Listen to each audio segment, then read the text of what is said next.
Krishna Krishna Hare Hare Hare Rama Hare Rama Rama Rama Hare Hare Hare Krishna Krishna Krishna Hare Hare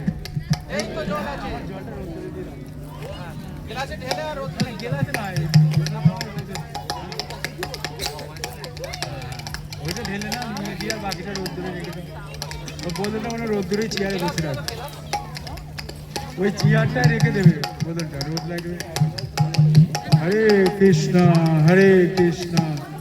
Krishna Krishna Hare Hare Hare Ram Ram Ram Hare Hare জগৎগুরু শিল প্রপাত কি গুরু মহারাজ কি অনন্ত কোটি বৈষ্ণব বৃন্দ কি নিতাই গৌর সীতানাথ প্রেমানন্দে জয় রাধা মাধব জয় কুঞ্জ বিহারী জয় রাধা মাধব জয় কুঞ্জ বিহারী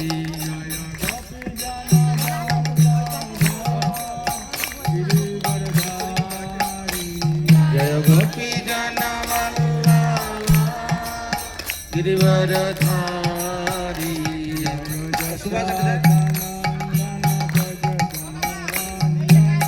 যশোদানন্দন ব্রজ জনরঞ্জন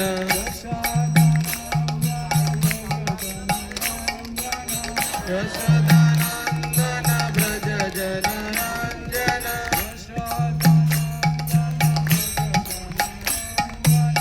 যশোদানন্দন ব্রজ জনরঞ্জন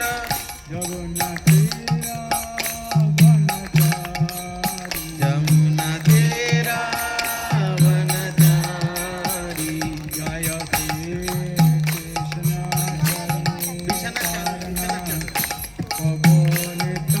পবনিতানন্দ শ্রীয়াদায়িত গদাধর শিবগদি গৌরভক্তবৃন্দ জয় শ্রী কৃষ্ণ চৈতন্য প্রভু নিত্যানন্দ শ্রী অদ্বৈত গদাধর শিবসদি গৌরভক্তবৃন্দ হরে কৃষ্ণ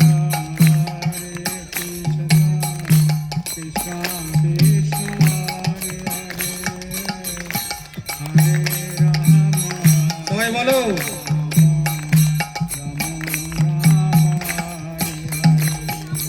হরে কৃষ্ণ কৃষ্ণ কৃষ্ণ কৃষ্ণ হরে হরে হরে রাম রাম রাম হরে হরে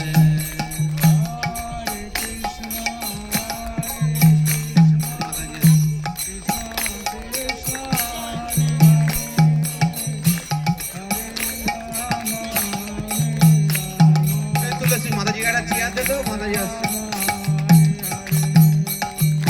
হরে কৃষ্ণ কৃষ্ণ কৃষ্ণ হরে হরে হরে রাম রাম রাম হরে হরে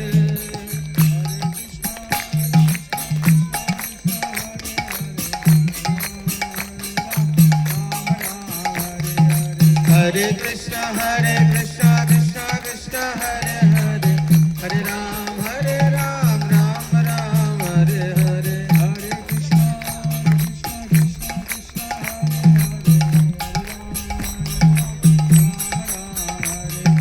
हरे कृष्ण हरे कृष्णा कृष्ण कृष्ण हरे हरे हरे राम राम राम हरे हरे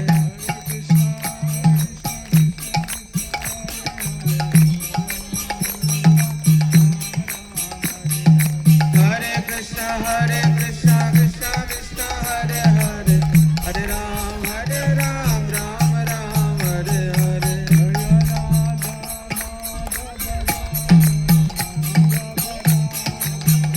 जय राधा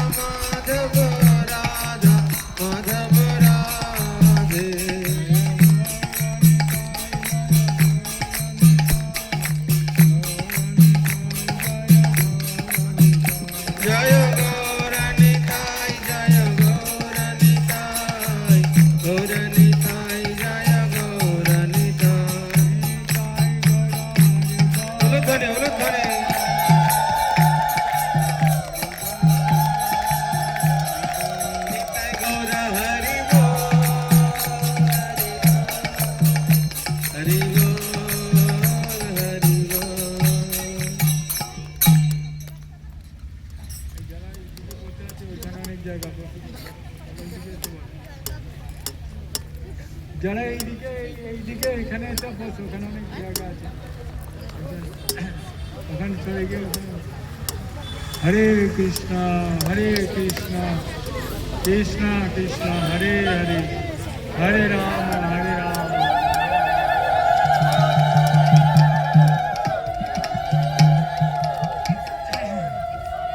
ওম অজ্ঞানতিমিরন্ধস্য জ্ঞানাঞ্জন শলাকয়া চক্ষুরুন্মিলিतं येन तस्मै श्रीगुरवे नमः।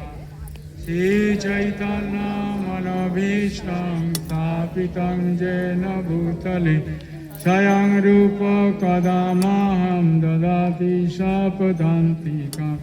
वन्देऽहं श्रीगुरु श्रीयुतापदकमलं श्रीगुरुन् वैष्णवांश्च।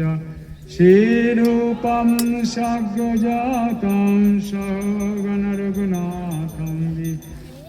तं सजीवं साद्वैतं सावधूतं परिजनसहितं कृष्ण चैतन्यदेवं श्रीराधा कृष्णपादना सहगणललिता श्रीविशाखान्वितं च। नमायं विष्णुपादाय कृष्णपृष्ठाय भूतले श्रीमते जयपताका स्वामिनीति नामिने। नमोऽचार्यपादाय निताय कृपापदायिने गौरकथा दामोदाय नगरगामोदायिने। नमायं विष्णुपादाय कृष्णपृष्ठाय भूतले श्रीमते भक्तिवेदान्त स्वामिनीति नामिने। नमस्ते सरस्वती देवे गौरवाणी प्रचारिणे निर्विशेष शून्यवादी पाश्चात्यदेशतारिणे। नमो महावदनाय कृष्ण प्रेम पदायते कृष्णाय कृष्ण चैतन्य नाम्ने गौरतीर्थे नमः। पंचतत्त्वात्मकं कृष्ण भक्तरूप स्वरूपकं भक्ताय अवतारं भक्ताख्यं नमामि भक्तशक्तिकं। हे कृष्ण करुणा सिन्धु दीनबन्धु जगत्पते गोपेश गोपिकान्त राधाकान्त नमस्ते। तप्त काञ्चन गौराङ्गी राधे वृन्दावनेश्वरी विश्वभानुसुते देवी प्रणमामि हरिप्रिये। वृन्दाय तुलसीदेवै या वै केशवत् च विष्णुभक्तिपदे देवी सत्यवते नमो नमः। वाञ्छाकल्पतरुभ्यश्च कृपा सिन्धुभ्येव च पतितानां पावनेभ्यो वैष्णवेभ्यो नमो नमः। जय श्रीकृष्ण चैतन्य प्रभु नित्यानन्द श्री अद्वैत गदाधर शिवासादि गौरभक्तवृन्द। हरे कृष्ण कृष्ण कृष्ण हरे हरे हरे राम राम राम हरे हरे। हरे कृष्ण कृष्ण कृष्ण हरे हरे हरे राम राम राम हरे हरे। हरे कृष्ण कृष्ण कृष्ण हरे हरे हरे राम राम राम हरे हरे। जगद्गुरु श्रील प्रभुपाद की, गुरु महाराज की, अनंत कोटि वैष्णव बृंद की, निताय गौर सीतानाथ प्रेमानंदी। তো আজকে হচ্ছে আপনারা জানেন যে আজকে একটা বিশেষ আনন্দের দিন। তা আজ হচ্ছে আমরা সবাই এখানে উপস্থিত হয়েছি, এটা বনভোজন। অর্থাৎ আমরা বাড়িতে সবাই তো ভোজন করি, কিন্তু এটা বনে, অর্থাৎ বনে এসে ভোজন করা। তো এই বনভোজন যে আজকে করা হচ্ছে এটা নতুন নয়, নতুন কিছু নয়। আর এর শুরু করেছিল ভগবান কৃষ্ণ নিজেই। এই বনভোজন শুরু করেছিল দ্বাপর যুগের শেষে। ভগবান কৃষ্ণ এই জগতে আবির্ভূত হয়েছিলেন। আর ভগবান এই জগতে আবির্ভূত হয়, কেন আবির্ভূত হয় ভগবান কৃষ্ণ নিজেই বলছে যে পরিত্রাণায়া সাধুনা বিনাশায়া চ দুষ্কৃতা ধর্ম সংস্থাপনাথয়া সম্ভবামি যুগে যুগে। যে আমি দুষ্কৃতকারীদের বিনাশ করার জন্যে, ধর্মকে স্থাপন করার জন্যে, আর দুষ্কৃতকারীদের বিনা ধর্মকে স্থাপন আর সাধুদের রক্ষা করার জন্য ভগবান দ্বাপর যুগের শেষে আবির্ভূত হয়েছিল, বা ভগবান যুগে যুগে আবির্ভূত হয়। তার আগে রাম ছিল, সত্য যুগে নরসিংহদেব ছিল, নরনারায়ণ ঋষি ছিল। এসে ভগবান পর্যন্ত এসে সত্য যুগে নরনারায়ণ ঋষি আবির্ভূত হয়েছিল। ধর্ম আর মূর্তি পুত্ররূপে আবির্ভূত হয়ে নরনারায়ণ ঋষি জগৎকে শিখিয়েছিলেন। এই জগৎকে কি শিখালেন? যে এই জগতে, এই যে জগৎ ভৌতিক জগৎ, এই ভৌতিক জগতে এলে কি করতে হয় না, তপস্যা করতে হয়। তো ভগবান নিজে তপস্যা করে আমাদেরকে শিখিয়েছিলেন। সেটা কোন যুগে? সত্য যুগে। নরনারায়ণ ঋষি তপস্যা করছেন কোথায়? বদ্রিকা আশ্রমে। ওই জন্যে বদ্রীনাথ ধামে আশ্রমে, ওখানে যদি কেউ একদিন তপস্যা করে, এইখানে 1 বছর তপস্যা করার ফল লাভ হবে। বদ্রীনাথ ধামে একদিন তপস্যা করবে, কষ্ট করবে, তপস্যা মানে তাপ সহ্য করবে। এখানে 1 বছর তপস্যা করলে যে ফল লাভ হবে, বদ্রীনাথ ধামে একদিন তপস্যা করলে। কেন? ওখানে খুব কঠিন, খুব কঠিন, মানে খুব কষ্ট, প্রচুর ঠান্ডা, প্রচুর শীত। তো ভগবান নিজে তপস্যা করে আমাদেরকে শেখালেন এই জগতে, যেই জগতে এলে প্রত্যেককে তপস্যা করতে হয়। তো কলিযুগে অত তপস্যা নয়, কলিযুগে খালি হরিনাম করলেই হবে। তারপর ভগবান রাম এলেন ত্রেতা যুগে। এসে রামচন্দ্র কি শিখালেন আমাদেরকে? মর্যাদা কখনো লঙ্ঘন করতে। ভগবান রাম নিজে মর্যাদা পালন করে, ভগবান রাম নিজে মর্যাদা পালন করে জগৎকে শিখিয়েছিলেন। ভগবান, তার জন্য কোনো আইন নেই, ভগবানের জন্য কোনো নিয়ম নেই, কিন্তু ভগবান নিয়ম করে দেখিয়ে দিয়েছে। রাম দেখিয়েছে কি না মর্যাদা। আমার পিতা মানে আমার বাবা কি করেছিল না, কথা দিয়েছিল কাকে? কৈকেয়ীকে, যে আমি 2টো বর দেব।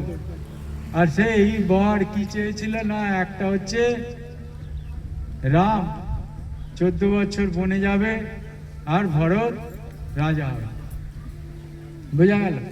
তো এটা ভগবান কি করলেন না, নিজে আচরণ করে জগৎকে শেখালেন। রাম বলছে, রামচন্দ্রকে দশরথ বলছেন যে এই যে আমি বর দিচ্ছি, এটা মানা, তুই রাজা হ। রামকে বলছে তুই রাজা, আমাকে বন্দি করে দে। তাহলে বন্দি হয়ে গেলে তার কথা নেই, কিন্তু না, রাম কি করলেন না, যে মর্যাদা যেটাকে বলে না, বলে মর্যাদা লঙ্ঘন করে দেয় এই জগতে। আজকালকে সব মর্যাদাই লঙ্ঘন করে দেয়, কিন্তু ভগবান রাম শেখালেন কখনো মর্যাদা লঙ্ঘন করতেন। ভগবান রাম বনে চলে গেলেন। যদি রাম ফিরে আসতো তাহলে দশরথের মৃত্যু হতো না, দশরথ বেঁচে থাকতো। কিন্তু বাবা মরে যাচ্ছে, রাম তার জন্য দুঃখ নেই। রাম চাইছে যে আমার বাবা যেন মিথ্যাবাদী না হয়ে যায়। জগতে কি বলবে যে দশরথ কেন? রঘুকুল রীত সদা চলে আই, পান যায় পর বচন না যায়। বলছে যে কথা দিয়েছে সেই কথা যেন নষ্ট না হয়। এটা রাম তার আচরণে মধ্যে শিখালেন। তারপরে দ্বাপর যুগের শেষে ভগবান কৃষ্ণ এলেন, আর এসে বৃন্দাবনে অনেক লীলা করলেন। বৃন্দাবনে তো এখন তো অনেক ঘড়ি আছে, তখন ঘড়ি ছিল না। তাহলে লোক টাইম কি করে দেখবে, কোন টাইম কটা বাজে কি করে দেখবে? তো ভগবান কৃষ্ণ সকালবেলা একটা অসুরকে বধ করবে, আর তখন কি হবে না, জল খাবার অর্থাৎ টিফিন খাবার টাইম হয়ে যাবে। দুপুরবেলা একজনকে বধ করবে, তখন দুপুরের খাবার টাইম হয়ে যাবে, আর বৈকালবেলা শেষে একটা বধ করবে, ঘরে চলে আসার টাইম হয়ে যাবে। তখন ঘড়ি ছিল না, অসুরকে বধ করবে, বধ করার মাধ্যমে জানতে পারবে যে আমার এখন এইটা টাইম। সকালবেলায় একটা অসুর বধ করবে। তো ভগবান অনেক অসুর, ভগবান কৃষ্ণ অনেক অসুরকে বধ করেছিলেন, দ্বাপর যুগের শেষে লীলা করেছিলেন। তো ভগবান শুধু অসুর বধ করেছে তা নয়, অনেক অসুর বধ করেছেন। এই লীলা করতে করতে ভগবান বিশেষ এক লীলা করেছিলেন। শুধু ভগবান যে বধ করে তা নয়, ভগবান তার ভক্তদের আনন্দ প্রদান করে। তাই সত্যব্রত মুনি যে সত্যব্রতে রাজা ছিলেন, পরের জন্মে রাজা ছিলেন, তার আগে মুনি ছিলেন, তারপরে রাজা হয়েছে। তো সত্যব্রত মুনি তার লিখেছেন, দামোদর অষ্টকন, ভগবানের এই দামবন্ধ লীলা দর্শন করে লিখেছিলেন কবিতা, মানে কাব্য লিখেছিলেন লীলা দর্শন করে। ইতি দীক্ষা লীলাভি আনন্দ কুণ্ডে সঘাসম নিমার্জন্ত মাখা পান্তা তদীয়তি তোকেশু ভক্তি তত্ত্বম। তো এখানে ভগবানের এই লীলা, দামবন্ধ লীলা দর্শন করে সত্যব্রত মুনি তার পদ লিখে দিলেন কি, ইতি দীক্ষা লীলাভি, মানে এইভাবে আনন্দ কুণ্ডে। আর কাদের আনন্দ দিচ্ছে? ঘোষ, স্বঘোষম, ঘোষ মানে গোয়ালা। ওই জন্য বলে গোয়ালাদের, আমরা একটা ছোটবেলা থেকে শুনি বাংলায় প্রমাণ আছে, বলে গোয়ালাদের 80 বছর না হলে বুদ্ধি হয় না। তার কারণ কি না, ভগবান কৃষ্ণ তাদের বাড়ি ছিল, আর যখন কৃষ্ণ ছিল তাদেরকে ভগবান ওদের বাড়ি অন্ন খায়নি। ভগবান কি খেতেন? দুধ খেতেন, ছানা খেতেন, মাখন খেতেন, এইগুলো খেতেন। তো ভগবান অনেক লীলার মধ্যে একটা লীলা কি করলেন, এই যে স্বঘোষম, অর্থাৎ এই যে গোয়ালা বা গোপরা, তাদেরকে আনন্দে নিমজ্জিত করেছেন। আর অনেক কিছু আনন্দ, অনেক লীলা করতে করতে একটা বনভোজন লীলা করেছে। আর বনভোজন কি, আজও বৃন্দাবনে গেলে দেখতে পারবেন, সেখানে ভোজন থালি বলে আছে, গেলে দেখবেন সেখানে থালি এরকম করা আছে, একটা থালি আছে। তো ওখানে গিয়ে কিছু ফল বা কোনো কিছু নিয়ে গিয়ে সেখানে দিলে ওটা কৃষ্ণের ভোগ লেগে যায়, আর দিয়ে ওইটা ওখানে খেতে হয়, ওটাকে বলা হয় ভোজন থালি। আজও আছে বৃন্দাবনে। আর কৃষ্ণ বাছুর, গাভী বা গোপ সখা, তাদেরকে নিয়ে এই বনভোজন লীলা করেছিলেন, বনে খেয়েছিলেন। তো সেই থেকে আজও প্রথা আছে যে আমরা এই বনভোজন, ভক্তরা বনভোজন, কিন্তু এই জগতে এটাকে কি করেছে, বিকৃতি করে দিয়েছে। এই জড় জগতের মানুষ কি করেছে, এই বনভোজন লীলাটাকে কিসে নাম দিয়েছে না, ফিস্টি করে দিয়েছে। ফিস্টি হবে, ফিস্টি মানে আনন্দ হবে। কি হবে না, অন্য জীবকে বধ করে সেই জীবের মাংস ভক্ষণ করবে, কোথাও মাঠে গিয়ে বা কোথাও গিয়ে, তারা বলে এটা আমাদের ফিস্টি হচ্ছে। কোন জীবকে কখনো কষ্ট দিয়ে, কাউকে কষ্ট দিয়ে কখনো আনন্দ হয়? আপনার বিচার করে দেখুন, ভেবে দেখুন। আপনি যদি কাউকে কষ্ট দেবেন, কাউকে আঘাত করবেন, আর এই কষ্ট দেওয়ার মধ্যে কেউ আনন্দ আজ পর্যন্ত পেয়েছে? কখনো হবে না। আপনি কাউকে কষ্ট দিলে কখনো আপনি আনন্দ পেতে পারেন না। তা আনন্দ কি করে, আনন্দ কি করলে পাওয়া যায়? আপনি যদি আনন্দ দেন তবে আপনি আনন্দ পাবেন। আপনি যদি কাউকে আনন্দ দেন তাহলে আপনি আনন্দ পাবেন, আর আপনি যদি কাউকে আঘাত করেন তাহলে আপনি আঘাত পাবেন। একদম এটা প্রকৃতির নিয়ম আছে। ওই জন্য কোনো কাউকে আঘাত করতে নেই, জ্ঞানে হোক অজ্ঞানে, কোনো অবস্থাতে কাউকে আঘাত করতে নেই। জিজ্ঞেস করে অনেক, যে জিজ্ঞেস করে যে পাপ কাকে বলে? অনেকে বলে যে পাপ কথার অর্থ কি? পাপ কথার অর্থ এক কথায় উত্তর, অন্যকে কষ্ট। অনেকে মনে করে যে মাছ খেলে পাপ, মাংস খেলে পাপ। আসলে মাছ মাংস খেলে শুধু পাপ হয় তা নয়। অনেকে তো মাছ মাংস খায় না, তাই বলে কি সে পাপ করছে না?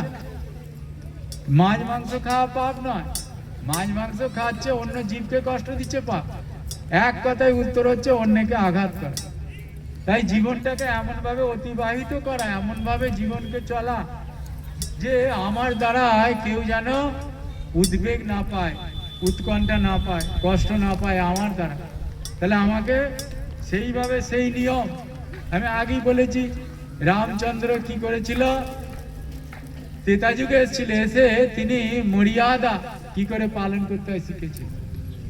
মর্যাদা, যে আমার মা কই কই তাকে পিতা বর দেবে বলেছিল, দশরথ বর দেবে বলেছিল। যদি এটা লঙ্ঘন করা হয় তাহলে কি হবে না, আমার বাবা প্রথম মিথ্যাবাদী হয়ে যাবে আর আমার মা কি হয়ে যাবে দুঃখী। তাহলে আমার মায়ের যে ইচ্ছা, আমার মাকে যে কথা দিয়েছিল যে আমি দেবো, তাহলে রামচন্দ্র কি করেছে, যদি বাবা মরে যায় তাতে অসুবিধা নেই, কিন্তু আমার বাবা যেন মিথ্যাবাদী না।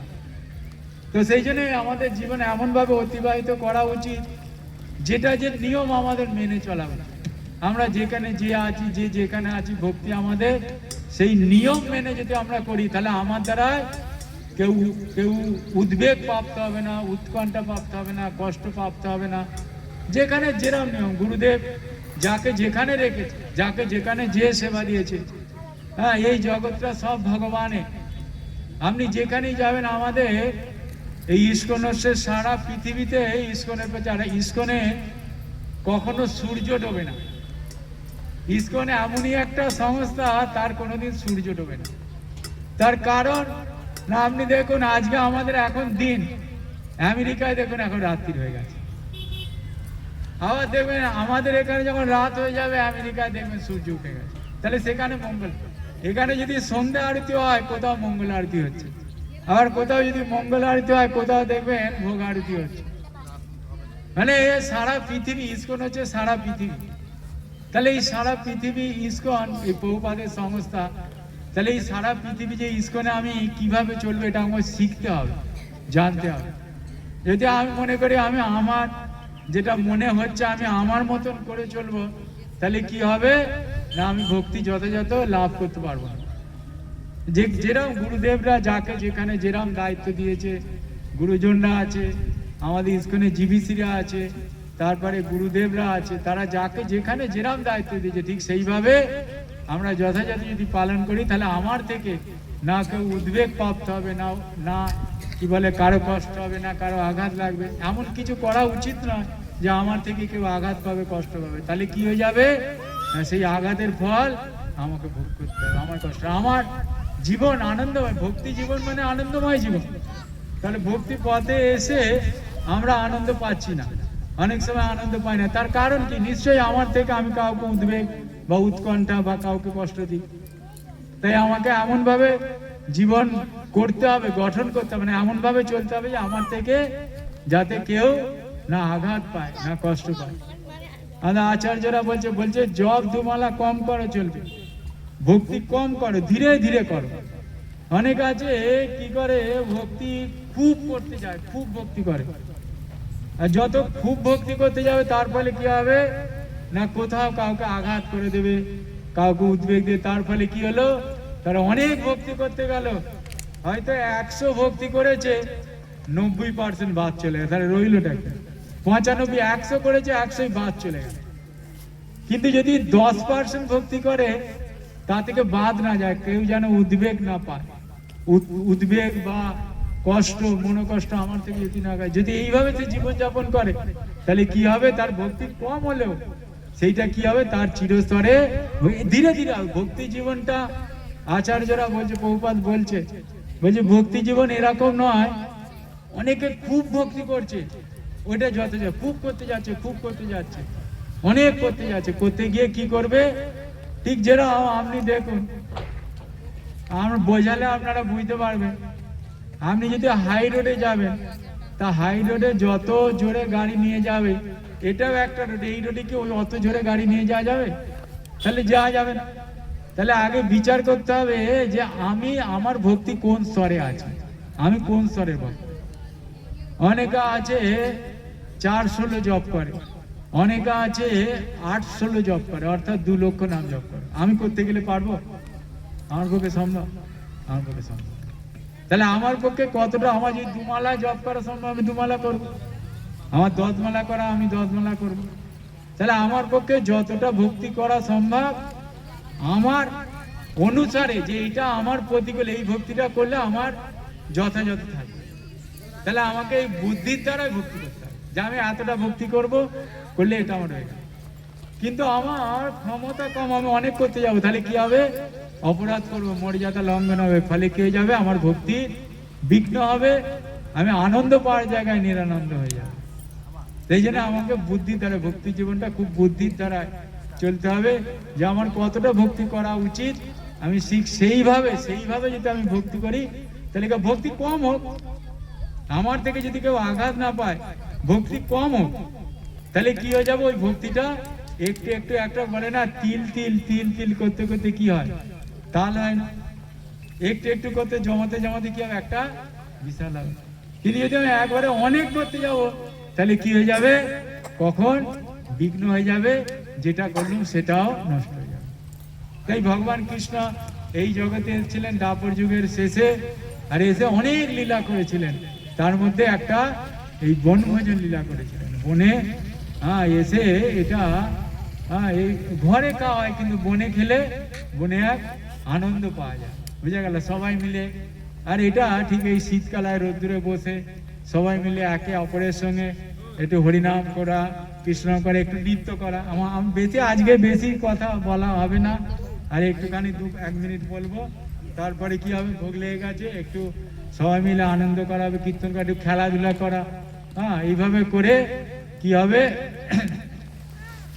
কেন এই বনভোজনে এসে বেশি ভাগবত কথা, বেশি এখানে বেশি কথা বলা হবে না, এখানে এসে একটু আনন্দ করে, একটু ফ্রি হয়ে থাকা।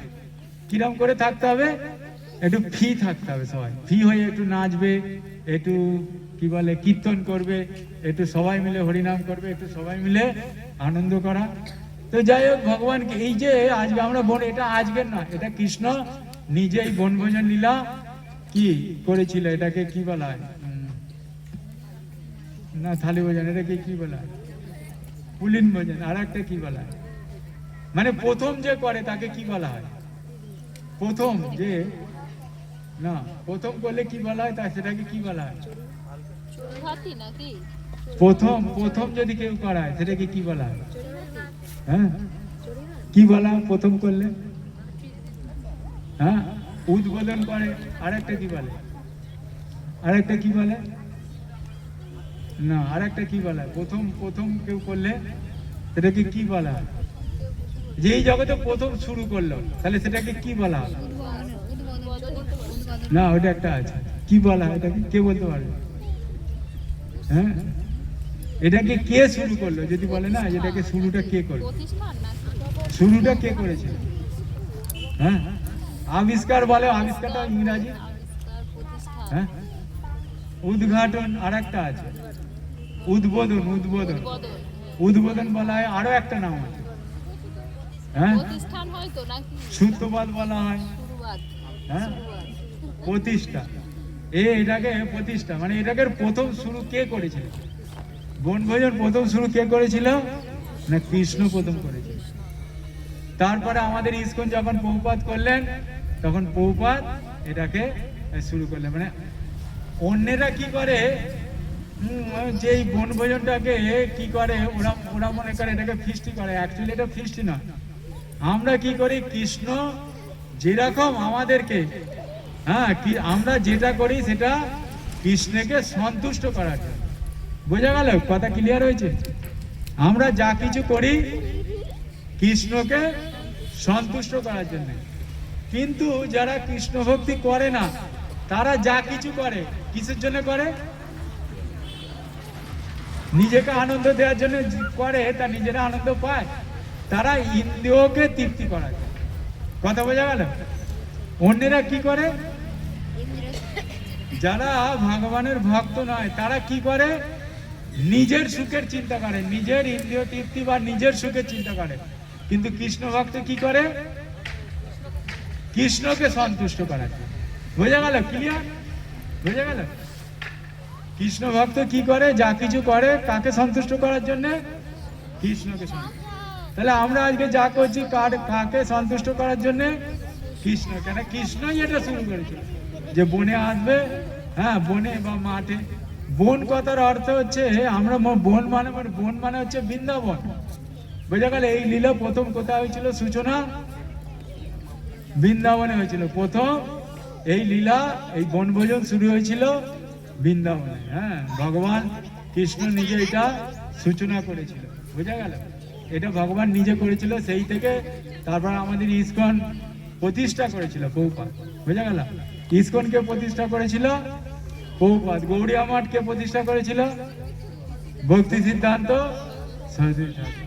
তারপরে প্রভুপাদ ইসকন প্রতিষ্ঠা করলো। আর প্রভুপাদে ইসকন প্রতিষ্ঠা করার পরে এই ইসকনে কি করলো না, এই বনভোজন করা। কেউ 20 জন মিলে করে, কেউ 50 জন মিলে করে, কেউ 100 জন মিলে করে, যে যার যতজন আছে। 20 জন মিলেও হয়, হয়তো একটা নামাট্য আছে সেখানে তারা হয়তো আর কেউ নেই সেখানকার, তারা 20 জন মিলে হয়তো, কি 15 জন আছে হয়তো একটা নামাটে 15 জন মিলে করলো। বোঝা গেল? তা যেখানে যতজন আছে সেই নামাটে ততজনের মিলে একটা বনে এসে কৃষ্ণকে সন্তুষ্টি করার জন্যে, হ্যাঁ, এই বনে ভোজন করা, যা কিছু করা উদ্দেশ্য। অন্য যারা ভৌতিক যারা জড় জগতের মানুষ, তারা কি করে?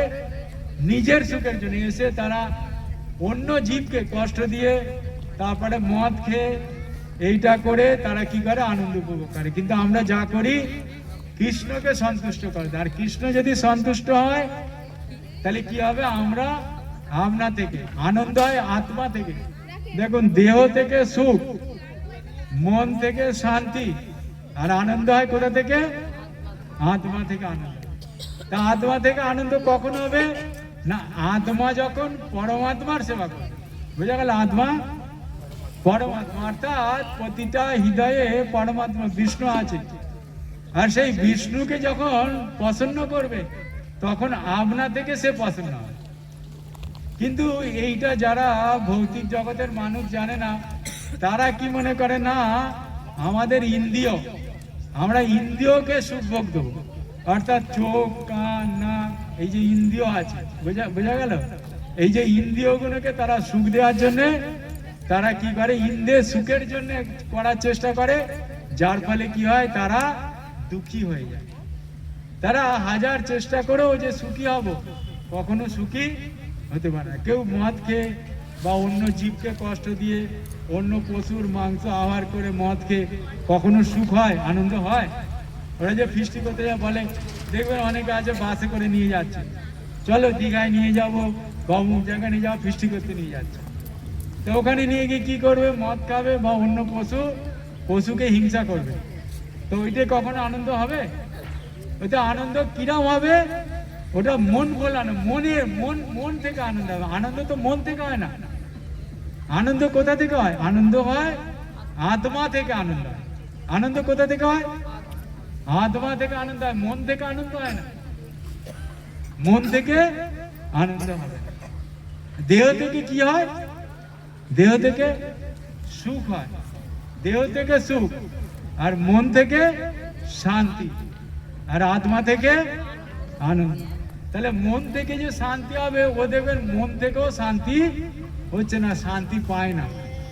শান্তি যদি পায় তো রাত্রিরে মদ খেয়ে তো সকালবেলা ঘুম থেকে ওঠার পরে আবার দুঃখ শুরু হয়ে যায়। তার কারণটা কি? না, সে আনন্দ পায়নি, আনন্দ পায়নি। তা আনন্দ আসে কোত্থেকে? না, আনন্দ আসে আত্মা থেকে। আত্মা যখন পরমাত্মা ভগবান বিষ্ণুর কি করে না, কথা শুনে, ভগবান বিষ্ণুর গুণগান করে, ভগবান বিষ্ণুর নাম করে, ভগবান বিষ্ণুর প্রসাদ, ভগবানের প্রসাদ পায়, তখন কি হয়? আপনা থেকে আনন্দ হয়। বুঝা গেল?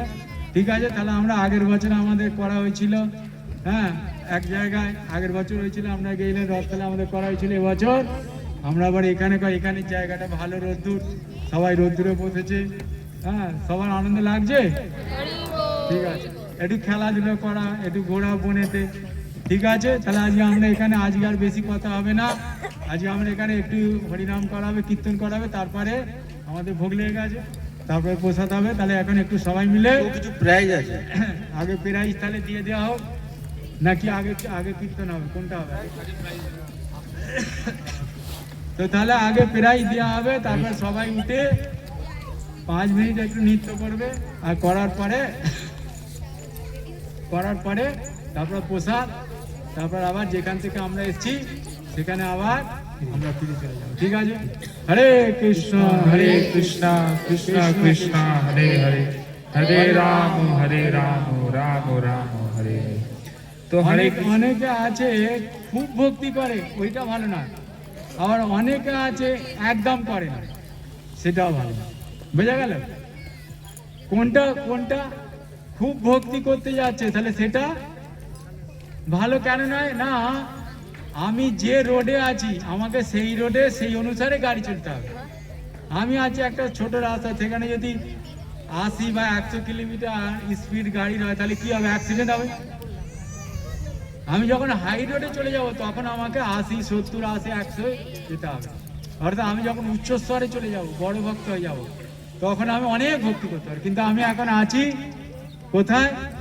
নিচ স্তরে। আমি এখন সাধারণ ছোট রোডে, মানে ছোট রাস্তায় যাচ্ছি, তাহলে আমাকে সেরকম চলতে হবে। তো যদি আমি যে রোডে আছি আমাকে সেই রোডে গাড়ি চালাতে হবে। কথা বোঝা গেছে? আবার অনেকে আছে একদম ভক্তি করে না, একদম করতে চায় না। তাহলে যে একদম করে না তারটাও ঠিক নেই, আর যে অনেক করতে যায় তারটা ঠিক। তাহলে এইটা কিরকম ভক্তিটা করতে হবে? হ্যাঁ, ঠিক ব্যালেন্স রাখতে হবে। ভক্তি জীবনটা কিরকম থাকতে হবে? ভক্তি জীবনটা কিরকম হবে? ব্যালেন্স। এই ভক্তি জীবনটা যে ব্যালেন্সে চলে ও এক জন্মে ভগবানের কাছে যাবে, একটা জন্মে চলে যাবে। যে ঠিক এইটুকু শিখতে পেরেছে। ভক্তি জীবনটা কিরকম? এই যে ইলেকট্রিক এই যে তারটা দেখতে পাচ্ছেন, সবাই দেখছেন? এই লাল তার, কালো একটা তার দেখতে পাচ্ছে, সবাই দেখতে পাচ্ছে? এই তারটা ধরুন আরেকটু উপরে তুলে দেয়, এই তারটা মোটা, এই তারের তারের ওপরে আপনাকে হেঁটে যেতে হবে, গেলে ওপারে যেতে পারবে। বুঝা গেল? এই তারটার ওপর দিয়ে কি করতে হবে? ওপারে যেতে হবে। তাহলে তারটার ওপরে যেতে গেলে আপনাকে কি করতে হবে? কিভাবে যেতে হবে? আর সেই ব্যালেন্সটা কি? হাতে একটা কি দেওয়া হবে? বাঁশ দেওয়া। সার্কাস খেলা দেখেছে? সার্কাস খেলা, সার্কাসে দড়ির ওপর দিয়ে যায় না, এরা একটা হাতে বাঁশ থাকে না, থাকে কি থাকে না? থাকে। তো ওই বাঁশটা, ওটাকে ব্যালেন্স নিতে হবে, ঠিক ওইটা ধরে যাবে। যদি একদিকে গুরু একদিকে কৃষ্ণ, বুঝা গেল? বাঁশটায় কি থাকবে? একদিকে এই গুরু কৃষ্ণকে যে ব্যালেন্স করে যেতে পারবে। অনেকে আছে খুব গুরু ভক্তি করে, ওই যত না। আর অনেকে আছে খালি কৃষ্ণ ভক্তি করে, গুরু অবজ্ঞা করে দেয়। তাহলে কি হয়ে যাবে? একদিকটা কি হয়ে যাবে? যেদিন পড়ে যাবে। তাহলে কি করতে হবে? একদিকে গুরু কৃষ্ণ, ওই যে ব্যালেন্স হাতে দিয়ে দেওয়া হলো, এবার যেতে হবে কি কিরম এর ওপর দিয়ে যেতে হবে। আর যদি ওই ব্যালেন্সটা ঠিক রাখতে সমান আছে তাহলে কি হবে? অনায়াসে ওপারে পৌঁছে যাবে। ভক্তি জীবনটা ঠিক আপনাকে এরকম দড়ির ওপর দিয়ে হাঁটতে হবে। বুঝা গেল? এইটা যার মাথায় ঢুকে গেছে, যে শিখে গেছে, বলছে তার এই জন্মই শেষ জন্ম, তাকে আর দুবারা জন্মাতে হবে। কিন্তু এইটাকে যে বুঝতে না পারে, ছোট ভক্ত আর বড় ভক্তকে আগে তাকে বুঝতে হবে, শিখতে হবে যে আমাকে যেতে হবে পুরো ব্যালেন্সে, একদিকে গুরু আর একদিকে কৃষ্ণ। আর ঠিক আমার হাতে রয়েছে এইটা, লাঠিটা আমার হাতে, ঠিক ওইটা ধরে যতক্ষণ আমি যাব, ঠিক যেরকম গুরুর প্রতি, বৈষ্ণবের প্রতি যেরকম শ্রদ্ধা আর ভগবানের প্রতি ঠিক সেরকম। গুরু ভগবান দুজনকেই। কেন? দেখুন, নারদ মুনি যখন ধ্রুবর কাছে আসছিলেন, তো ধ্রুব গুরু টুরু কিছু জানতো না, ধ্রুব ভগবানকে লাভ করতে চায়। তা ধ্রুব বনে চলে যাচ্ছে, কোথায় না বৃন্দাবনে চলে যাচ্ছে ভগবানকে লাভ করার জন্য, মধুবনে চলে যাচ্ছে। কিন্তু কৃষ্ণ নারদকে পাঠিয়ে দিয়েছে। আর যখন নারদকে পাঠিয়েছে, নারদ তখন ধ্রুবকে উপদেশ দিয়েছে। আর নারদ মুনি যখন ধ্রুবকে উপদেশ দিয়েছিলেন, এই নারদ মুনির উপদেশ অনুসারে ধ্রুব ভক্তি জীবন যাপন করেছিল। তাহলে ধ্রুব কি হলো না, 6 মাসের মধ্যে ভগবান এসে গেল। তার কারণ না, নারদ মুনির ঠিক উপদেশ। নারদ মুনি বলেছে ভগবানকে এইরকম ভাবে তুমি পুজো করবে, এইরকম। ঠিক সেরকম কৃষ্ণের কৃপায় গুরু পাওয়া যায়। আর গুরুর কৃপায় ক্লিয়ার, বুঝতে অসুবিধে? গুরু যদি কৃপা করে কাকে পাওয়া যাবে? আর কৃষ্ণ কৃপা করলে গুরু আপনি এমনি পাবেন না, কৃষ্ণ কৃপা করবে আপনাকে, তখন কে আসবে? গুরু এসে। আর গুরু কে? গুরু কৃষ্ণেরই প্রতিনিধি, গুরু এমনি এমনি আসছে না। আপনি সরাসরি কৃষ্ণ দর্শন করতে পারবেন না, গুরুর মধ্যে কৃষ্ণকে দেখতে পাবেন, এটা একদম বাস্তব।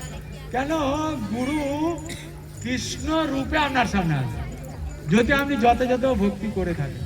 শুনে নিন, যদি আপনি যথাযথ কৃষ্ণ ভক্তি করেন, এই যে গুরু কৃষ্ণের রূপ নিয়ে আপনার সামনে আসবে, আপনি কৃষ্ণকে দেখতে পাবেন না।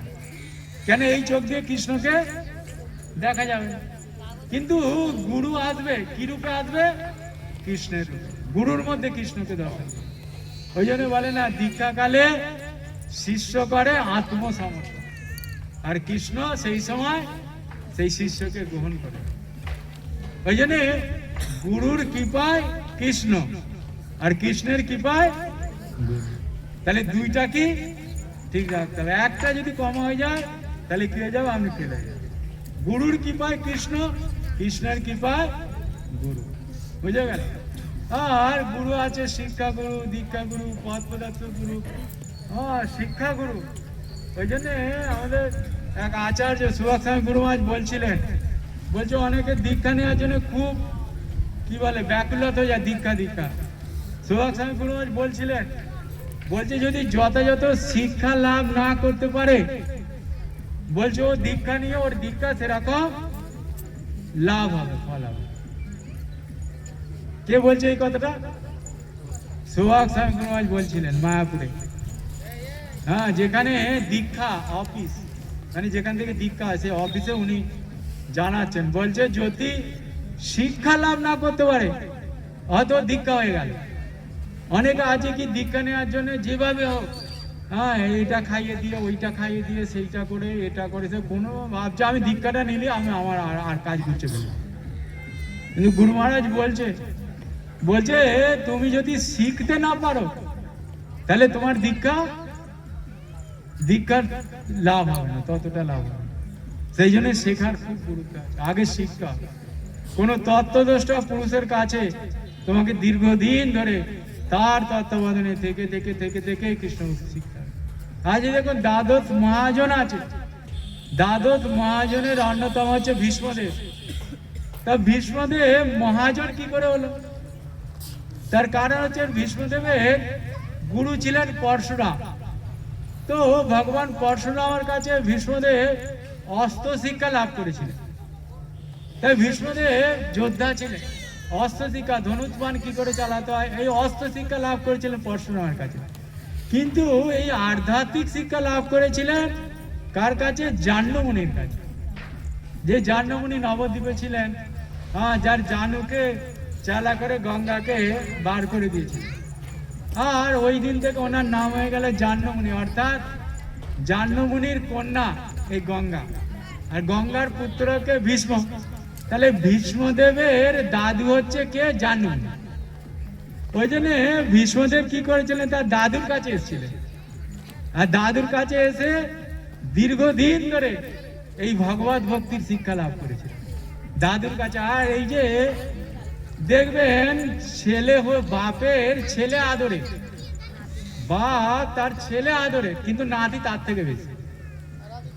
বাপ ছেলেকে মেয়েকে ভালোবাসে, কিন্তু ছেলে মেয়ের থেকে নাতি নাতনিকে বেশি ভালোবাসে। আর এই ভীষ্মদেব হচ্ছে জাহ্নবীর কি না নাতি। ভীষ্মদেব হচ্ছে জাহ্নবীর কে? নাতি। আর নাতিকে কাছে রেখেছে, আর কাছে রেখে এই ভীষ্মদেবকে আধ্যাত্মিক এই ভগবত ভক্তির যে শিক্ষা প্রদান করেছিলেন। হ্যাঁ, এই যে প্রদান করা, এই যে গুরু যে শিক্ষা দেবে, প্রদান করবে, এই শিক্ষা দেওয়ার পরে একটা আশীর্বাদ দেবে অন্তর থেকে। আর যখন এই আশীর্বাদ দেবে তখন ওই শিক্ষা তার কি হবে? ফলপ্রসূ হবে, তখন শিক্ষা তার লাভ হবে। তখন ও যখন দীক্ষা নেবে তাহলে কি হয়ে গেল? শিক্ষা দীক্ষা দুটো হয়ে গেল, ওর জীবন সাফল্য হয়ে গেল। আর নাহলে ও শিখতেই পারলো না দীক্ষা নিলে, ওই দীক্ষা লাভ হবে না, তত বেশি ও লাভ করতে হবে না। ওই জন্য শেখার গুরুত্ব। ওই জন্য বলে প্রভুর আজ্ঞায় ভাই মাগিয়াই ভিক্ষা, বল কৃষ্ণ ভজ কৃষ্ণ কর কৃষ্ণ শিক্ষা। আগে শিখতে হবে, কৃষ্ণ ভক্তি শিখতে হবে। যে ভালো শিখে ফেলেছে ওর কোনো চিন্তা নেই, আগে শিখতে হবে। খুব শেখা খুব গুরুত্ব।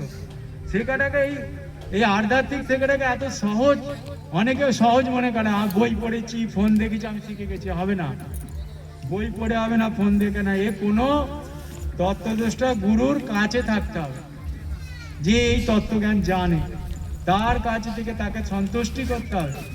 ওই জন্য কৃষ্ণ গীতায় বলে দিয়েছে, সপ্তম অধ্যায় আছে, তদ্বিদ্ধি পরিপাতে না পরিপ্রশ্ন সেবায়।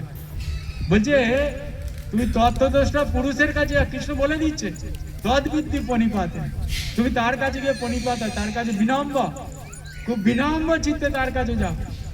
বলছি গিয়ে তাকে প্রশ্ন হয়, তার সেবা করো, তাকে সেবার দ্বারাই সন্তুষ্ট করো। আর যখন সেবার দ্বারাই তাকে সন্তুষ্ট করবে, ওই তত্ত্বদ্রষ্টা পুরুষের কাছে এই জ্ঞান আছে, এই আধ্যাত্মিক জ্ঞান ভগবত ভক্তি যে তত্ত্বজ্ঞান তার কাছে আছে। তার যদি তুমি সেবা করো, সেবার দ্বারা তাকে সন্তুষ্ট করো, তাহলে কি হবে? এই তত্ত্বজ্ঞান সে তোমাকে দান করবে। ভগবান কৃষ্ণ নিজে বলে দিচ্ছে কি, যে ওই তত্ত্বদ্রষ্টা পুরুষের আগে স্মরণে যাও, তার কাছে এই জ্ঞান আছে। আর গেলে ও তোমাকে এই জ্ঞান দান করবে। শুধু দান করবে না, তার সঙ্গে তোমাকে একটা আন্তরিক আশীর্বাদ করবে। কিভাবে? যেরকম ভীষ্মদেব জাহ্নবীর কাছে গিয়েছে, বোঝা গেল? জাহ্নবীর কাছে গিয়ে জাহ্নবীর সুন্দরভাবে সেবা করছে। আর সরল মন নিয়ে যেতে হয়, গুরুর কাছে যেতে হয় কিরম মনোভাব নিয়ে, তার কাছ থেকে আমি আধ্যাত্মিক জ্ঞান লাভ করব, তার কাছে সরল মনে যেতে হবে।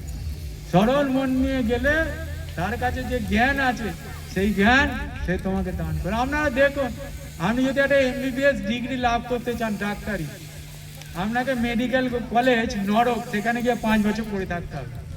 আবার অন্য অন্য স্কুল কলেজে পড়তে হবে। আর এই মেডিকেল কলেজ ওখানে 5 বছর পড়ে থাকলে তাহলে আপনার একটা কি আসবে? মাত্র MBBS ডিগ্রি। আর ওই ডিগ্রি কতক্ষণের? আপনার যখন দেহ ছেড়ে দেবেন ওই ডিগ্রি শেষ। কিন্তু এই আধ্যাত্মিক শিক্ষা, এই আধ্যাত্মিক জ্ঞান যদি আপনি একবার লাভ করতে পারেন, আপনার দেহ চলে গেল অসুবিধা নেই, ওই জ্ঞান আপনার কাছে রয়ে গেল।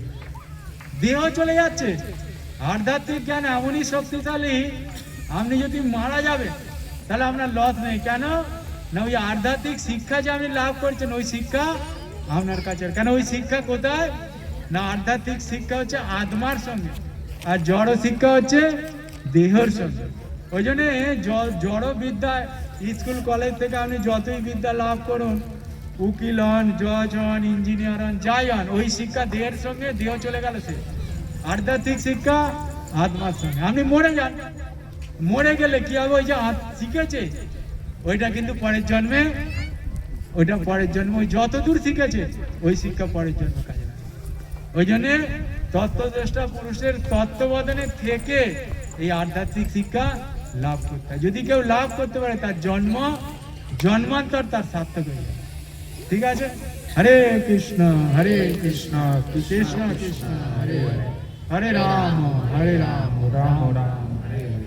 জগৎগুরু শিল প্রপাত কি জয়, গুরু মহারাজ কি জয়, অনন্ত কোটি বৈষ্ণব বৃন্দ কি জয়, নিতাই গৌর সীতানাথ প্রেমানন্দ। হরে কৃষ্ণ। ঠিক আছে, আমাদের 5 মিনিট কীর্তন হবে। এই কাকে দেবে পুরস্কার দেওয়ার পরে কে আছে? হরে কৃষ্ণ। তো আজকে মিউজিক্যাল চেয়ারে 2জন উইনার হয়েছে। একজন হচ্ছে ঈশান পোরেল, আর একজন হচ্ছে রায় সরকার। তো দুজনকে অনুরোধ করছি এখানে এসে চলে আসতে।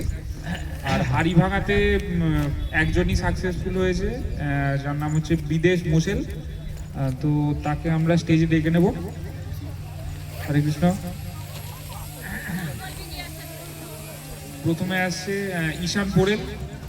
আচ্ছা, হাড়ি ভাঙার বিদেশ মোশেল কিসে? ও হচ্ছে মিউজিক্যাল চেয়ার।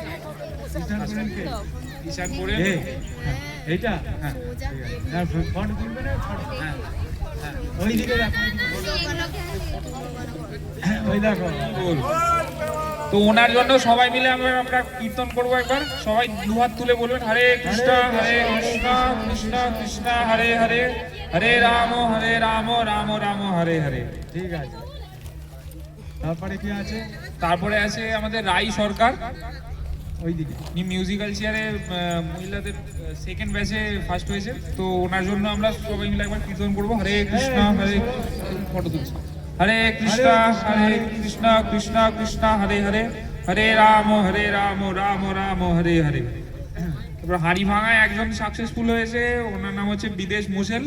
তো ওনার হাতে ফার্স্ট প্রাইজ তুলে দেবেন। ওনার জন্য হরে হরি বল, হরে কৃষ্ণ কৃষ্ণ কৃষ্ণ হরে হরে, হরে রাম রাম রাম হরে হরে। হয়ে গেছে? তো সবাই উঠে পড়ুন, 5 মিনিট কীর্তন